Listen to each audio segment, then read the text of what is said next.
नक्कीच तर या संदर्भात अधिक माहिती देण्यासाठी कृष्णा सोनारवाडकर सध्या आपल्यासोबत आहेत। कृष्णा, हा सीसीटीव्ही व्हिडिओ अत्यंत महत्त्वाचा आहे। या व्हिडिओमध्ये वाल्मिक कराडसोबतच खंडणी आणि हत्या अशा दोन्ही प्रकरणांमधील सर्वच आरोपी एकत्रितपणे पाहायला मिळत आहेत।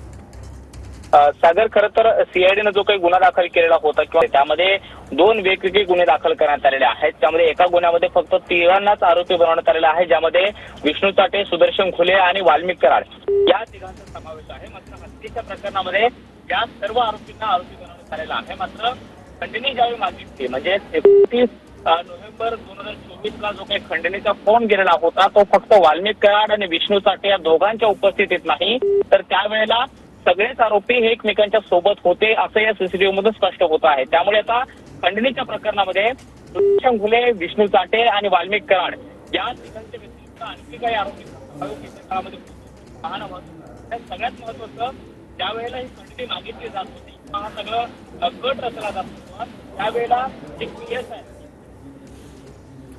नक्कीच कृष्णा, पुन्हा एकदा तुमच्याकडे आम्ही येणार आहोत। मात्र हे दृश्य आपण पाहतोय, विष्णू चाटेच्या कार्यालयाच्या बाजूला जे हॉटेल आहे त्या हॉटेलच्या समोरचं हे सीसीटीव्ही फुटेज आहे। या फुटेजमध्ये आपण पाहतोय वाल्मिक कराड सोबत हत्या आणि खंडणी प्रकरणातील जे सर्व आरोपी आहेत ते एकाच फ्रेममध्ये या ठिकाणी पाहायला मिळतात। बालाजी तांदळे, सुदर्शन घुले, त्याचबरोबर इतरही सर्व आरोपी, त्यामध्ये विष्णू चाटे असेल, कृष्णा आंधळे असतील, प्रतीक घुले असेल, हे सर्व आरोपी या दृश्यांमध्ये आपण पाहू शकतोय। खंडणी प्रकरणासंदर्भातील हा एक महत्त्वाचा पुरावा मानला जातोय। सीआयडीने दिलेल्या अहवालाचा देखील हा एक अत्यंत महत्त्वाचा पुरावा, 2 कोटींची खंडणी मागितल्याचा आरोप आहे आणि या संदर्भातील अहवाल सीआयडीने सादर केला आहे।